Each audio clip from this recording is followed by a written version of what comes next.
সিলেটে জলধারা বর্ষণে মনে হয় যেন পৃথিবী ভেসে যাচ্ছে, এত থই থই করছে পানি চারিদিকে। প্রতি বছর পুরো পুরো বন্যায় ব্যাপক ক্ষয়ক্ষতি সহ প্রচন্ড তাণ্ডবে সরকারের উদাসীনতা বিস্ময়কর। মানে কি হচ্ছে দেশে এ নিয়ে তাদের কোনো কথা নেই। তারা ভারতে যাবে, কি করবে, আবার যে কত গোপন চুক্তি করবে, এটা নিয়েই বোধহয় সলা পরামর্শ করছেন প্রতি বছর। আচ্ছা, দেশের ভেতরের বৃষ্টি ও উজানের ঢলের পানিতে দিশেহারা মানুষ কোথাও নিরাপদ আশ্রয় পাচ্ছে না।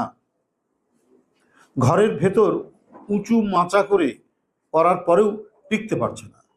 এদিকে উত্তর পূর্বাঞ্চলের রংপুর ও ময়মনসিংহ বিভাগের অবস্থাও মারাত্মক সঙ্গীন। উজানের ঢল প্রবল গতিতে নেমে আসায় সিলেট ও রংপুর বিভাগের নদীগুলো উপচে দুই পাশে প্রবল বন্যার সৃষ্টি হচ্ছে। লক্ষ লক্ষ মানুষ পানিবন্দী হয়ে পড়েছে। সরকারের ভুল নীতির খেসারত দিতে হচ্ছে, বা গণবিরোধী নীতির খেসারত দিতে হচ্ছে আজ বন্যা উপদ্রুত মানুষদের। বিশেষজ্ঞদের অভিমত, সিলেটের হাওর উন্নয়নের নামে চলছে অপরিকল্পিত কর্মকাণ্ড। নদীতে বাঁধ দিয়ে স্বাভাবিক গতি প্রবাহকে বাধাগ্রস্ত করার কারণেই বন্যার প্রকোপ বৃদ্ধি পেয়েছে। একই অঞ্চলে প্রতি বছর বন্যা হওয়ার পরেও আর্লি ওয়ার্নিং সিস্টেম, যেটা তারা বলেছিল, সেই আর্লি ওয়ার্নিং সিস্টেম গড়ে তুলতে সক্ষম হয়নি সরকার।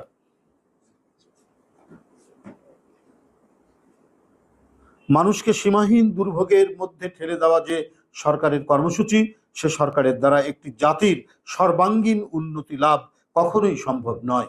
আজ দামি সরকারের লুটেরা নীতির জন্যই ভুক্তভোগী জনগণের মর্মভেদী অশ্রুপাতের কারণ। আওয়ামী সরকার দেশের সার্বভৌমত্ব দুর্বল করে নিজের ক্ষমতাকে আঁকড়ে রাখার জন্য উন্নয়নের কর্মকৌশল নির্মাণ করেছেন। সুতরাং সেই উন্নয়নের মধ্যে পাটকাঠির কাঠামো রয়েছে বলেই সেটি ধসে পড়ছে। আর দেশের মানুষকে পোহাতে হচ্ছে দুর্যোগ ও দুর্ভোগ। এর উপর বিশ্বের শীর্ষ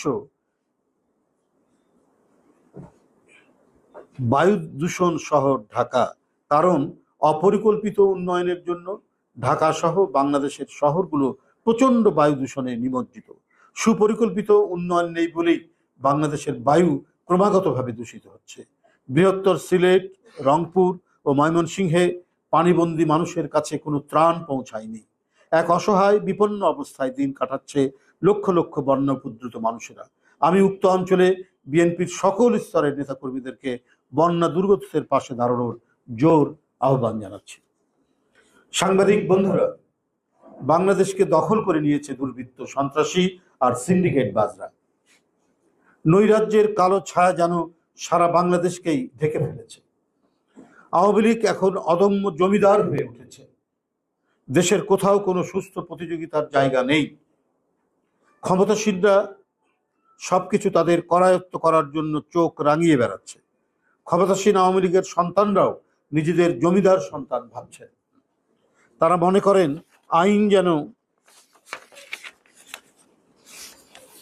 তাদের হাতের মুঠোয়। ঈদের দিন রাতে বগুড়ায় আওয়ামী লীগ নেতার প্রবাসী মেয়ের গাড়ির সাথে একটি বাইকের ধাক্কা লাগায় দুইজন বাইক আরোহীকে বাসা থেকে ডেকে নিয়ে এসে আওয়ামী লীগ নেতার লোকজনেরা কুপিয়ে ও গুলি করে হত্যা করে। ঈদের আনন্দ উৎসবকেও বাকশালীকরণ করা হয়েছে। ঈদের দিন মানুষ হত্যার উন্মোদনার মধ্যে দিয়েই আওয়ামী ক্যাডাররা উৎসব পালন করেছে। কোরবানির পশুর চামড়া এবার বিক্রি হয়নি, আড়তদার কোরবানির চামড়া ফিরিয়ে দিয়েছে। এটাও সিন্ডিকেট বাজদের কারসাজি। এটাও আপনার ইতিমধ্যেই গণমাধ্যমে এই সংবাদগুলো উঠতে শুরু করেছে। গরিবের হককে বঞ্চিত করে একচেটিয়াকরণ করার জন্যই দেশের কোরবানির চামড়া সিন্ডিকেটওয়ালারা কৌশলে মূল্যহীন করেছে। প্রশাসনের নির্ধারিত দামেও চামড়া কেনেনি আড়তদাররা। কোরবানির চামড়া বিক্রি করতে না পেরে অনেকে মাটির নিচে পুঁতে রেখেছে। এমনিতেই এবারে মধ্যবিত্ত ও সীমিত আয়ের মানুষরা কোরবানি দিতে পারেনি। সরকারি হিসেবে অবিকৃত থেকেছে 25,81,000 গবাদি পশু, বাস্তবে এর সংখ্যা আরও অনেক বেশি। এরপরেও চামড়ার দাম নিয়ে এহেন নৈরাজ্য কেবলমাত্র শেখ হাসিনার শাসনেই সম্ভব। কারণ মানুষ বেঁচে থাকার সব অবলম্বনকেই এরা নিরুদ্দেশ করে দিতে চায়। যে দেশে সবজি, সালাদ, শুটকিতে মানবদেহের ক্ষতিকারক কীটনাশকের সন্ধান পাওয়া যায়, সে দেশের সরকার যে গণবিরোধী সিন্ডিকেটবাজদেরই সরকার, তার বলার অপেক্ষা রাখে না। যখন কোনো জবাবদিহি থাকে না, তখন সব সেক্টরে সরকারের দোসররাই সবকিছু নিয়ন্ত্রণ করে, যার কারণে সাধারণ মানুষকে মৃত্যুর দিকে ঠেলে দিতেও তাদের দ্বিধা হয় না। বাংলাদেশের মানুষের অকাল মৃত্যুর জন্য দায়ী দামি সরকারের প্রধানমন্ত্রী শেখ হাসিনা ও তার সরকার। সাংবাদিক বন্ধুরা, আজ বিশ্ব শরণার্থী দিবস 20শে জুন। প্রতি বছর 20শে জুন এই আন্তর্জাতিক দিবসটি জাতিসংঘ কর্তৃক উদযাপিত হয়। এটা সারা বিশ্বের উদ্বাস্তুদের সম্মান করার জন্য এই দিবসটি পালন করা হয়। নিজ দেশের সংঘাত ও নিপীড়ন থেকে পালিয়ে আসে শুধুমাত্র অভয়ারণ্য খুঁজে পেতে এবং উন্নত জীবনযাপনের আশায়। বাংলাদেশের প্রধান শরণার্থী সমস্যা রোহিঙ্গা। প্রায় 12 লক্ষ রোহিঙ্গা নিপীড়নের শিকার হয়ে মিয়ানমার থেকে বাংলাদেশে আশ্রয় নিয়েছে। রোহিঙ্গা ক্যাম্পে এখন মানবিক বিপর্যয় দেখা দিয়েছে। গতকালও পাহাড় ধসে রোহিঙ্গা ক্যাম্পে 11 জন মারা গেছেন। কিন্তু তাদের নতজানু সরকার তাদের নিজ দেশে ফেরাতে কার্যকর কোনো উদ্যোগ নিতে পারেনি।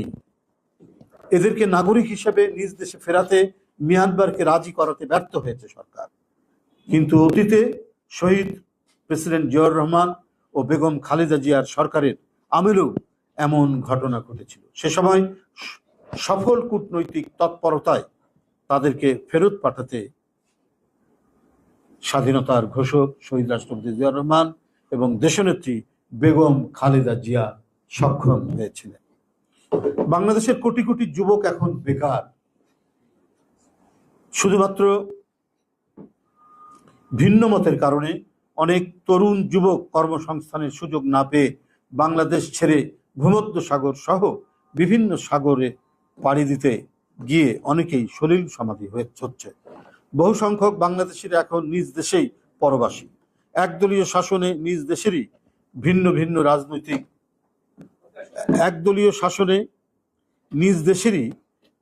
ভিন্ন রাজনৈতিক মতের কারণে নিপীড়ন ও অত্যাচারের শিকার হচ্ছেন। আপনারা জানেন সেটি বাংলাদেশে কতজন গুম হয়েছেন, কতজন ক্রস ফায়ারের শিকার হয়েছেন, কতজনের হাত এবং পায়ের নখ তুলে নেওয়া হয়েছে এবং কতজন যে অন্ধ হয়ে গেছে র্যাব পুলিশের ছোড়া গুলিতে, তার কোনো ইয়াত্তা নাই।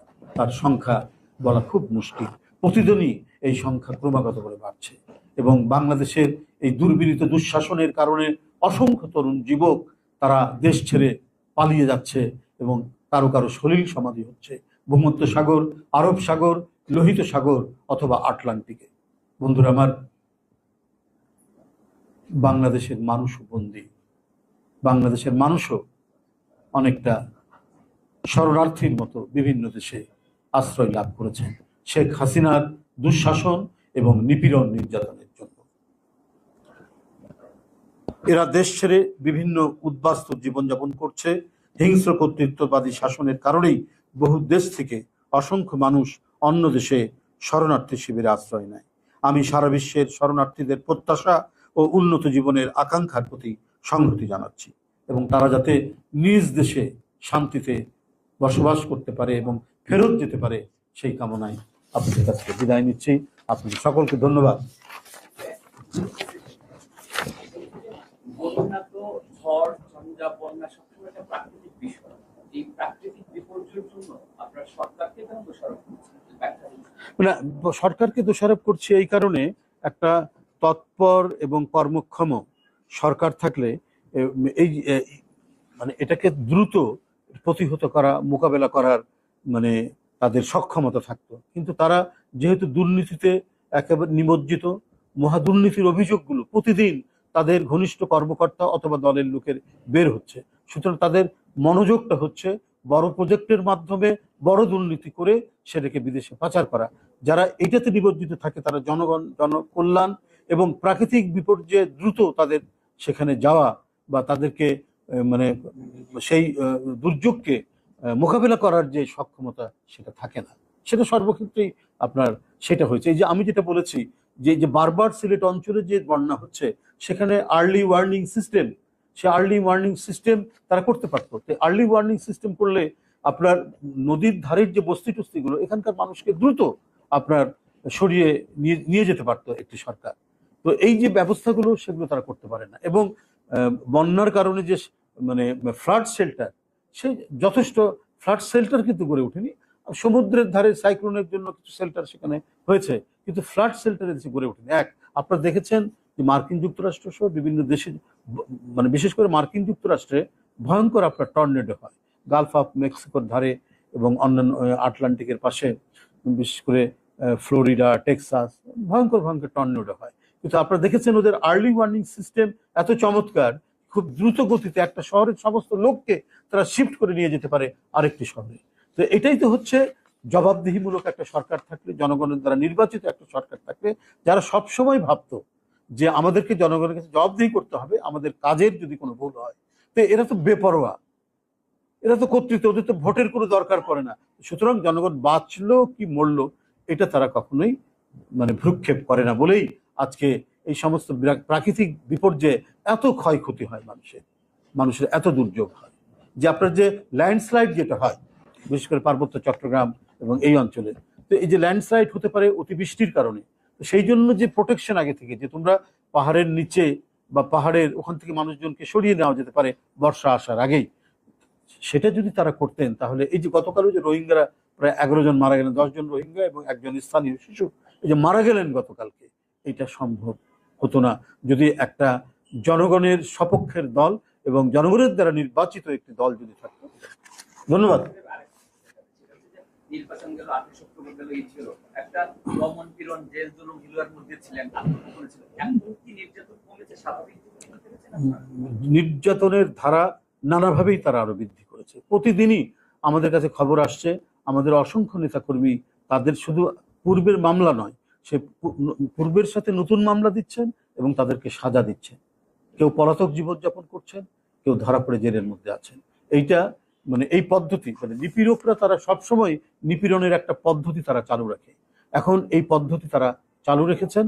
এবং আমি এই ঈদের দিনে কিছু গুম খুনের পরিবারের বাসায় গিয়েছিলাম, তাদের কাছ থেকে যে বর্ণনা পেয়েছি এটা ভয়ঙ্কর। এটা আপনাদের কাছে বললেও, বাড়িতে বাড়িতে গিয়ে প্রশাসনের লোকরা তারা থ্রেট করে যে তোমাদেরকে যে গুম করা হয়েছে, কোথায় রাখা হয়েছে, কি করা হয়েছে তোমরা বলবে না। বাসার পরিবারের লোকরা এখন আস্তে আস্তে কিছুটা মুখ খুলছে, আমাদের কাছে জানালো। এবং আরো দু একটি পরিবার তারা আমার সাথে দেখা করতেই চায়নি। মানে তাদের প্রতি হুমকির যে কি পরিমাণ হুমকি গেছে তাদের কাছে, যার কারণে তারা এইটাই মানে মানে বলতে সাহস করছে না আমাদের কাছে। কিছু কিছু পরিবারের সদস্যরা তারা বলছেন যে কি ধরনের প্রশাসনের হুমকি তাদের কাছে আছে। এই সব মিলিয়ে যে নিপীড়নের বহুমাত্রিক নিপীড়ন সরকার যে নামিয়ে এনেছে ভিন্ন মতাবলম্বীদের উপর, গণতন্ত্রকামী মানুষের উপর, সেটা আপনারা নিশ্চয়ই প্রত্যেকেই এটা অবলোকন করছেন, আপনারা দেখতে পাচ্ছেন।